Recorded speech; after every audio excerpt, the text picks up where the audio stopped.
हरे कृष्णा। सावन आ गया है।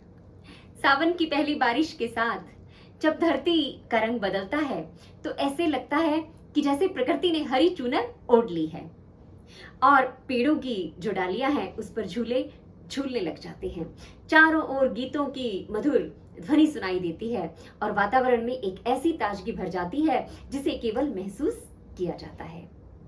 लेकिन ये जो सावन की हरियाली है ये केवल बाहर की नहीं होती है, ये हमें अपने भीतर झांकने का अवसर भी देती है। हमारा मन भी कभी कभी जीवन की चिंताओं से, भाग दौड़ से और छोटी छोटी परेशानियों से सूखने लगता है और फिर भगवान का नाम, भगवान की भक्ति और भगवान के प्रति जो प्रेम है वो जब हमारे जीवन में आता है तो इसे एक नई उमंग और उल्लास से भर देता है। शायद इसी सुंदर भाव का नाम है हरियाली तीज।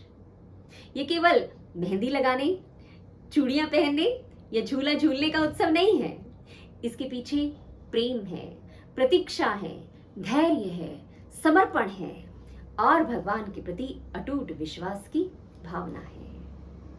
अब सावन के झूले को ही देख लीजिए, है ना? कभी आगे आता है, कभी पीछे जाता है, कभी ऊपर ऊंचाई की ओर जाता है, कभी नीचे आता है। हमारा जीवन भी तो ऐसा ही है। कभी सुख हमें ऊपर उठा देता है तो कभी दुख हमें बहुत नीचे ले जाता है। लेकिन जब उस झूले की जो डोर है किसी मजबूत और स्नेही हाथ में हो तो वो झूलने वाला निश्चिंत रहता है। भक्ति भी हमें यही भरोसा देती है। जब जीवन की डोर भगवान के हाथ में सौंप दी जाए तो इस जीवन के उतार चढ़ाव से डरने की कोई आवश्यकता नहीं रहती। और इसी प्रेम, इसी विश्वास और इसी समर्पण की भावना जो ये माता पार्वती और जो शिव का एक जो बहुत ही सुंदर दाम्पत्य जीवन है और जो उसे प्राप्त करने के लिए माता सती की जो तपस्या है वो हमें बताती है कि सच्चे प्रेम में धैर्य होता है, तपस्या होती है और अपने आराध्य के प्रति अटूट विश्वास होता है। तो पौराणिक परंपरा के अनुसार माता पार्वती ने भगवान शिव को अपने पति के रूप में प्राप्त करने के लिए दीर्घ काल तक तपस्या की और उनका जो संकल्प है वो परिस्थितियों के बदलने से भी नहीं बदला और अंततः भगवान शिव ने उन्हें अपनी अर्धांगिनी के रूप में स्वीकार किया। इसलिए हरियाली तीज को भगवान शिव और माता पार्वती के दिव्य प्रेम और मिलन के उत्सव के रूप में मनाते हैं। और जब हम ब्रज की गलियों की तरफ देखते हैं तो ब्रज की गलियों में भी उत्सव होता है। वहां पे देखते हैं कि वृंदावन की कुंज गलियों में झूलन यात्रा का आनंद होता है। श्री राधा माधव के जो विग्रह होते हैं और जो लड्डू गोपाल हैं उनका खूब श्रृंगार किया जाता है और सजे हुए झूलों पर उनको बैठाया जाता है।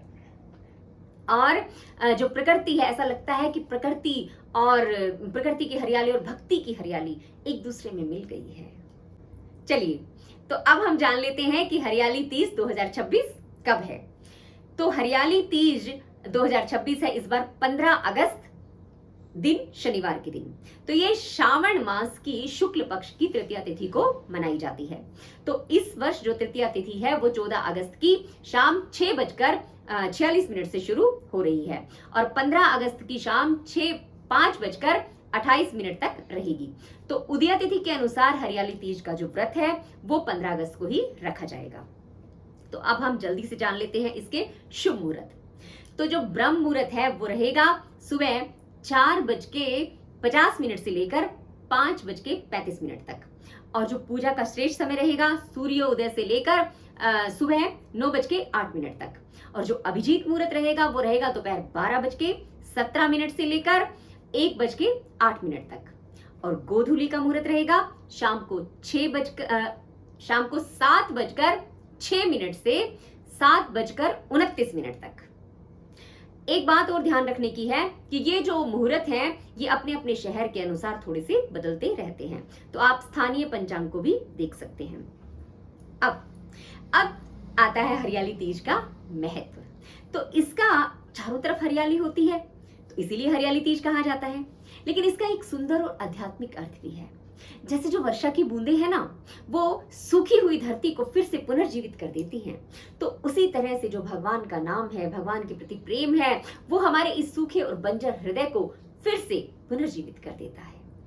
और जो ये विशेष पर्व है वो महिलाओं के लिए तो बहुत बहुत महत्वपूर्ण माना जाता है।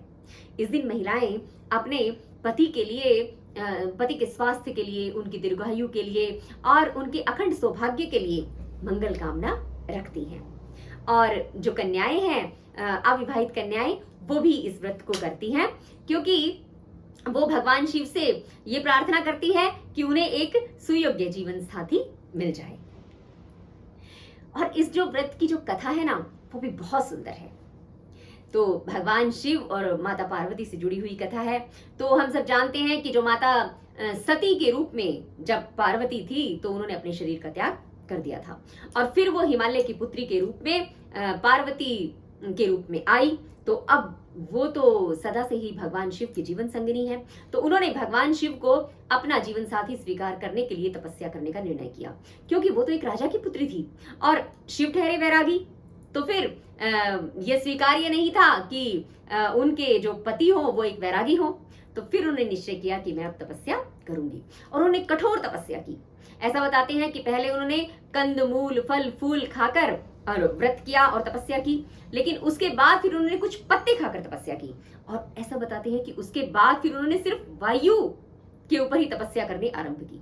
और फिर ऐसा है कि एक बार नारद जी आए, उन्होंने कहा कि उनकी गहन तपस्या से जो भगवान विष्णु है वो बड़े प्रसन्न हैं और वो उनसे विवाह करना चाहते हैं। अभी तो बड़ी विकट समस्या आ गई। तो हिमालय, पर्वतराज हिमालय ने कहा कि ठीक है, हम कर देंगे, लेकिन पार्वती ने नहीं माना। पार्वती ने कहा कि मेरे जो हैं आराध्य केवल भगवान शिव हैं और मुझे वही उन्हीं के जीवन साथी के रूप में चाहिए। तो इस प्रकार उन्होंने शिव जी को प्रसन्न किया और कितनी भी कठिनाइयां आई और उन्होंने अपना धैर्य नहीं छोड़ा और अंततः भगवान शिव प्रसन्न हुए और उनका विवाह संपन्न हो गया। तो यहाँ हम देखते हैं कि प्रेम का अर्थ है धैर्य रखना, विश्वास रखना और अपने आराध्य के प्रति पूर्णतः समर्पित रहना। तो जो माता पार्वती की भक्ति है वो हमें यही सिखाती है कि परिस्थितियां चाहे कितनी भी विपरीत क्यों ना हो, लेकिन हमारा जो विश्वास है वो अटल है, तो हमारी साधना व्यर्थ नहीं जाएगी। और जैसा कि हमने पीछे भी थोड़ा चर्चा किया कि हरियाली तीज का जो झूला है वो भी अपने आप में एक सुंदर संदेश देता है। झूला कभी आगे जाता है, कभी पीछे आता है, कभी ऊपर उठता है तो कभी नीचे आता है। यही तो जीवन है। हमारे जीवन में भी जो सुख और दुख हैं वो इसी तरह से आते रहते हैं। लाभ, हानि, मान, अपमान इसी तरह से आते रहते हैं।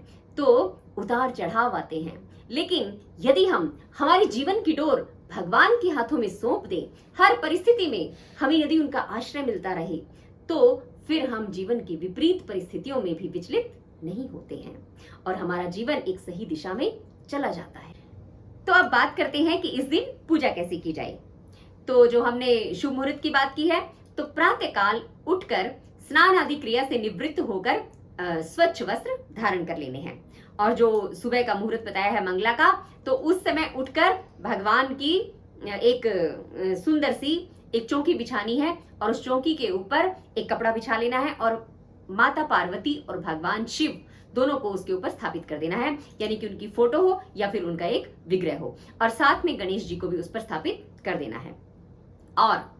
और फिर उनको धूप दीप दिखाना है, अर्पित करना है, फूल अर्पित करने हैं और जो गणेश जी का भी साथ में पूजन करना है। और भगवान शिव को जल, बेलपत्र, पुष्प, चंदन इत्यादि, अगरू, धूप ये सब अर्पित करना है और माता पार्वती को पुष्प और सुहाग का सामान अर्पित करना है। और इसके बाद भगवान शिव और माता पार्वती की पूजा करनी है। और हरियाली तीज की कथा भी हम उसी समय पढ़ सकते हैं या फिर सुन सकते हैं। और फिर हमें क्या करना है, आरती करनी है और भगवान को जो इससे पहले हमें भोग भी अर्पित करना है। तो और फिर भगवान से परिवार में सुख, समृद्धि और मंगल कामना की उनसे कामनाएं करनी है। तो जो कुछ परंपराएं हैं उनमें शिव पार्वती और जो गणेश जी की प्रतिमा है वो बालू की या मिट्टी से भी बनाने का प्रावधान है। व्रत के नियम क्या हैं? तो हरियाली तीज का जो व्रत है वो कई परंपराओं में निर्जल किया जाता है, लेकिन सभी महिलाओं को निर्जल करने के लिए मैं नहीं कहूंगी। अपने अपने स्वास्थ्य का उन्हें ध्यान रखना है कि यदि कोई निर्जल व्रत रखने में सक्षम नहीं है तो वो केवल फल के ऊपर भी और पेय पदार्थ लेकर भी इस व्रत को कर सकती हैं। तो जो व्रत का उद्देश्य है वो मन को संयमित करना है, भगवान की भक्ति में लगाना है, भगवान के स्मरण में लगाना है। तो इस दिन हमें कोशिश करना है कि हम क्रोध ना करें, किसी की निंदा ना करें, कटुवाणी ना बोले और जितना संभव हो भजन, कथा, कीर्तन और नाम स्मरण में अपना समय लगाएं। क्योंकि यदि हमने बाहर से तो व्रत रख लिया लेकिन अंदर हमने इन चीजों में भगवान के स्मरण में मन को नहीं लगाया तो उसका कोई लाभ नहीं मिलेगा। इस दिन जो है श्रृंगार का विशेष महत्व है। तो ये हरियाली तीज ना श्रृंगार का उत्सव है। तो हरी हरी चूड़ियां और मेहंदी, हरे वस्त्र, 16 श्रृंगार, ये सब इस पर्व की शोभा बढ़ाते हैं। तो कई परिवारों में और मैंने देखा है कि हाँ, बहुत सारे उत्तर भारत में तो सभी परिवारों में जो महिलाएं होती हैं उनके मायके से उनके लिए सिंधारा आता है।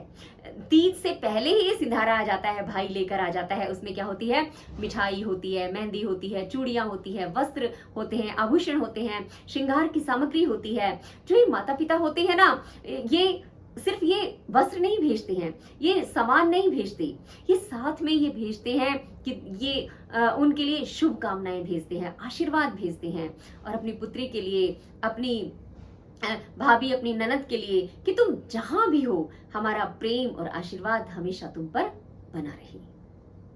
तो अब हम इस वीडियो के समापन की तरफ जाएंगे। तो हम देखते हैं कि ये जो हरियाली तीज है ये केवल बाहर की हरियाली देखने का ही एक उत्सव नहीं है, ये मन की हरियाली का, अपने मन के भीतर झांकने का उत्सव है। हमें देखना है कि क्या हमारे हृदय में प्रेम बढ़ रहा है, क्या हमारी वाणी जो है वो मधुर हो रही है, क्या हमारे रिश्तों में अधिक धैर्य, स्नेह आ रहा है, क्या हम छोटी छोटी जो चीजें हैं और छोटी छोटी बातों को क्षमा करना सीख रहे हैं। और सबसे महत्वपूर्ण बात, क्या हमारे हृदय में जो भगवान है उनके लिए प्रेम बढ़ रहा है। क्योंकि ये जो शरीर का श्रृंगार है ना, ये तो हमें बाहर से ही सुंदर बनाता है, लेकिन जो भक्ति है वो मन का श्रृंगार करती है।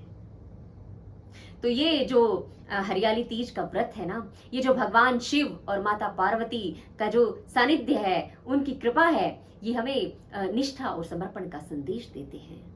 ये जो श्री श्री राधा माधव के झूले हैं, ये प्रेम को भक्ति में बदलना सिखाते हैं। और सावन की हरियाली हमें याद दिलाती है कि जिस प्रकार वर्षा सूखी धरती को फिर से हरा भरा कर देती है, उसी प्रकार भगवान के प्रेम की एक बूंद भी हमारे हृदय को फिर से जीवंत कर देती है। तो इस बार हरियाली तीज पर हम ये संकल्प लेते हैं कि हम अपने हाथों में सिर्फ मेहंदी का रंग न चढ़ाएं, अपने हृदय को भी हरिनाम से रंग लें। केवल हम उन झूलों की पींगे ना बढ़ाएं, हम भगवान के साथ भी अपने प्रेम की पींगे और बढ़ाएं। तो यही था हरियाली तीज पर मेरा आपके लिए कुछ संदेश। अगर आपको ये सबको अच्छा लगा हो तो कृपया आप इसे लाइक, शेयर कीजिएगा और चैनल को सब्सक्राइब कीजिएगा। तो आज के लिए बस इतना ही, फिर मिलते हैं आपसे किसी और वीडियो में। तब तक के लिए हरे कृष्णा।